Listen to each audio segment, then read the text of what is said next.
Ladies and gentlemen, welcome back to the Scaling Ventures podcast. We are building and growing a portfolio of niche vertical SaaS firms that punch like $50 million giants. Yeehaw, we're back. Apologies, it's been a minute. A lot of action in our world. Thrilled to be back with you though. And the topic du jour, riding dolo today. And this is kind of a personal one. This is amusing. And the headline is the Scaling Ventures Learning Curriculum. So it's a 100-item high signal resources to sharpen your edge and basically the system to develop your own. So I'll take you through how I built it, how I got to the conclusion that it was necessary. I'll just kind of walk you through my journey.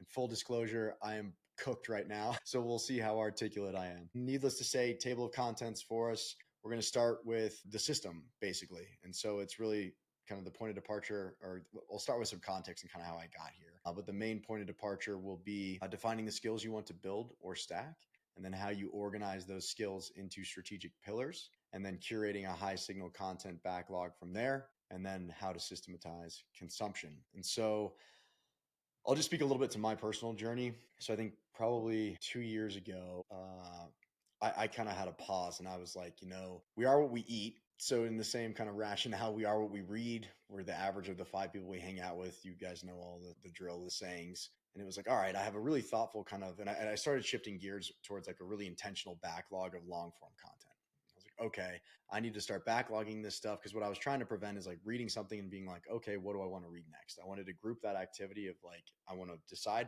in sequential order of high impact priority reading.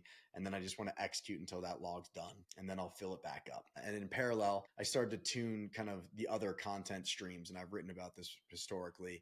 It's like, okay, I have all these email newsletters and you sign up for them and you hate to be in your inbox. I switched over to Reader, which is I guess, shameless plug for them. Like, it is an incredible tool. I would definitely suggest checking that out. Then it's like, I'm in my inbox and I've subscribed to all these newsletters, and some I don't read and some are important. There's more noise. I tried to curate kind of my Twitter followers or following is like, who do I need to access information? And I kind of got to this place where it's like, all right, I have this long form content backlog that is very intentional, but I didn't start with kind of the system and the structure that we're going to go through today. And I would kind of found that I'm like slogging through it, and then I'm pausing and I'm trying to read some of these newsletters that are more current. And then, and it was just like, if this was an investment portfolio, I would be pissed because it's just like all over the place and there wasn't any intention. There wasn't any system behind it.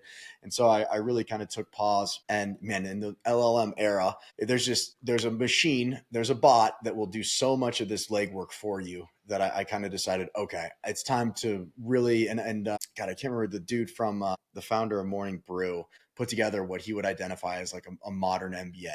And it was like, here are the topics and here's some supplemental reading to augment that. And I was like, okay, this is interesting. And so I started to mix, and I'm like, here's my existing backlog of long form, and I need to mix it up because just slugging through these really long form kind of things is not really motivating to me. How do I mush this with some of the more current stuff that I found that is inspiring and like really recent, and just a lot of variance in the formats. So cool, timeless essays, podcast transcripts, other stuff. And I'm like, all right, let's refresh this thing. So I started from the beginning. And so I looked at it, and this kind of snapped in with a lot of like really strategic thinking and revisiting of goals and skills and things that I wanted to become a lead in, or me thinking through like, all right, if my reality is a portfolio, what are the skills that I need to be really elite? And so that's really the starting point. And so some examples here, or a question to ask yourself simply, and we're starting with defining the skills you want to build, is, what are the skills that I need? Like, what is future me going to be grateful that he has the skills for? Or what future me is going to be like, oh, that's a blind spot for me. Damn it, I wish I would have sharpened my edge there to do what you want to do in whatever your context is. So some examples are, I'm like, all right, systems thinking.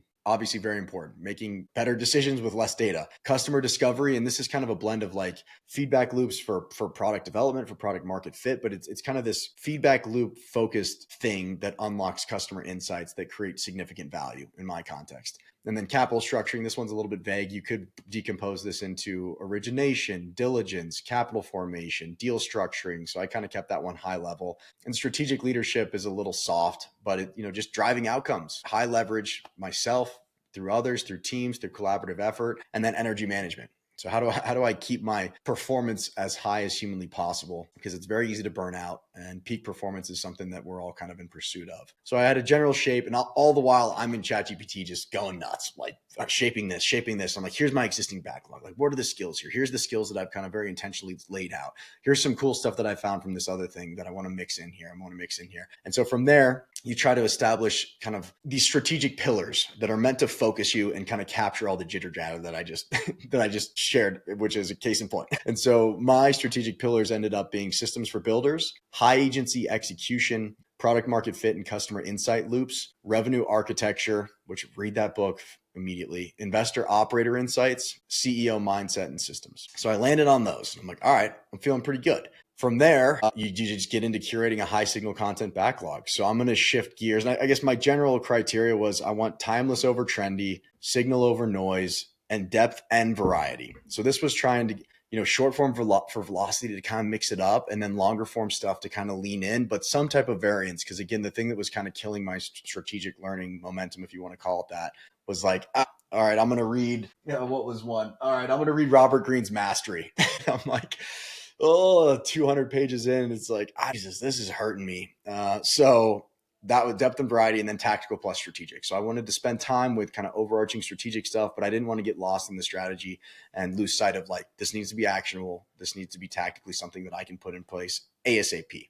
And so I built a backlog, and here we're going to bounce over there, and I'm going to spend most time kind of talking through that, because that's the cool part about this whole thing. And for anybody who's kind of on this path, this is legitimately a curriculum that you can run at wholesale, and you will master some really, really interesting skills. So let's jump in here. Okay, so hopefully you can see this. I'm going to beef this up a little bit. So I landed on 100 items, and the one thing to call out pretty explicitly is when you get into the ChatGPT world or Claude, or insert your favorite LLM here, do not ask to go at 100 items at once. And you want to start with like, what are the 10 most high impact things I could possibly read based on these strategic pillars that we just agreed on and designed? Cool. What would be the next 10? What would be the next 10? What would be the next 10? And slowly build it up. And then once you have these things that are in theory sequenced based on highest impact, then you can come into kind of mixing them up to introduce kind of that variety of short form, long form, strategic versus tactical, et cetera. So in the table, and this is yours to go, rip, let her rip. So this is not the actual one I'm working from. This is meant to be for you all to jumpstart you. And honestly, I've been asked about this a lot. And so there were a lot of moments, the SaaS gods had given me enough pokes where I was like, all right, I need to do something like this. But so we've got a table format, a board format, which is I like, because you can just kind of bounce through stuff. And then we have it by pillar if you decide you want to really go deep on something. But in the table, so it starts with the only thing that matters, Mark Andreessen, kind of a classic essay.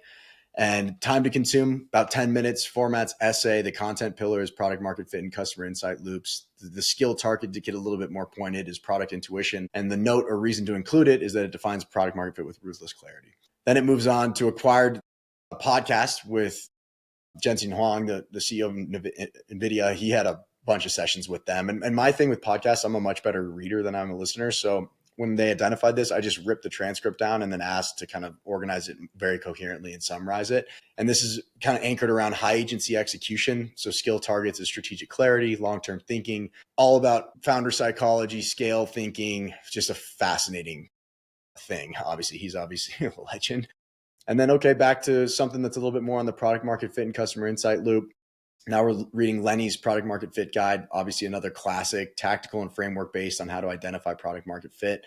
Then we get into Val's Almanac, which is a book that I've read probably 10 times. And now we're talking about leverage thinking, just very dense mental model packed. And then it moves on to do things that don't scale, Paul Graham, another classic, how to build products that don't suck, Rahul Vora. And then we get into Invest Like the Best, Cyan Bannister. And that's another podcast. I grabbed the transcript, did it.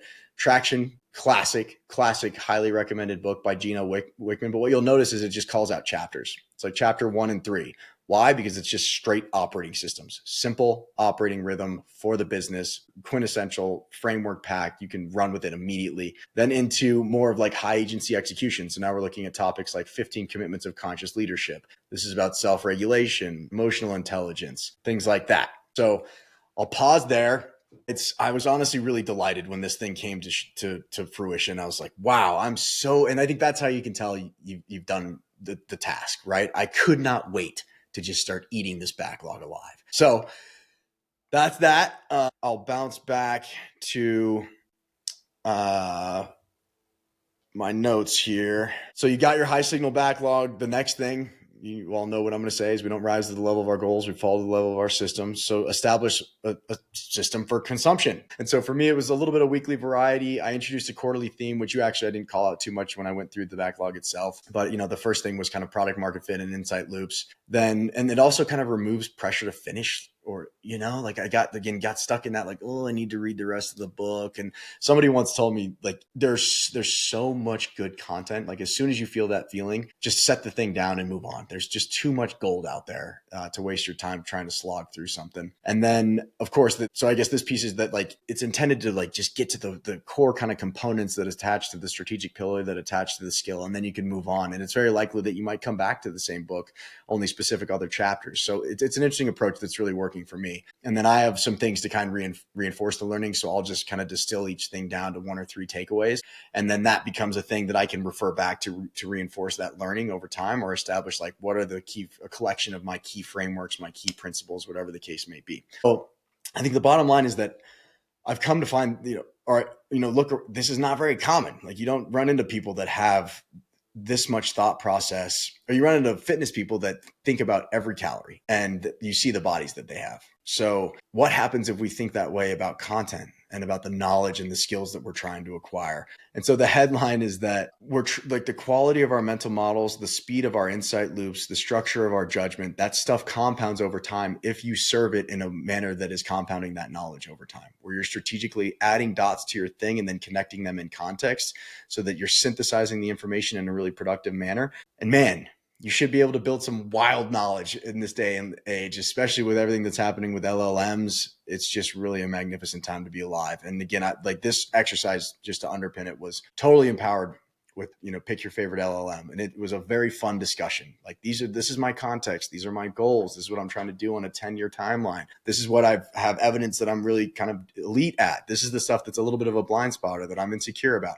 Okay, here are the skills you need. Here's the essential skill stack to make you a dope, nasty human. Cool. How can we organize that into strategic pillars? And then you get into a content backlog. I promise you will be jumping out of your seat to consume this stuff. And that's the goal anyway. So I'll leave it at that. Much love. Hopefully this was helpful. Share it, whatever, subscribe, click here, love that, do whatever. But until next time, cheers.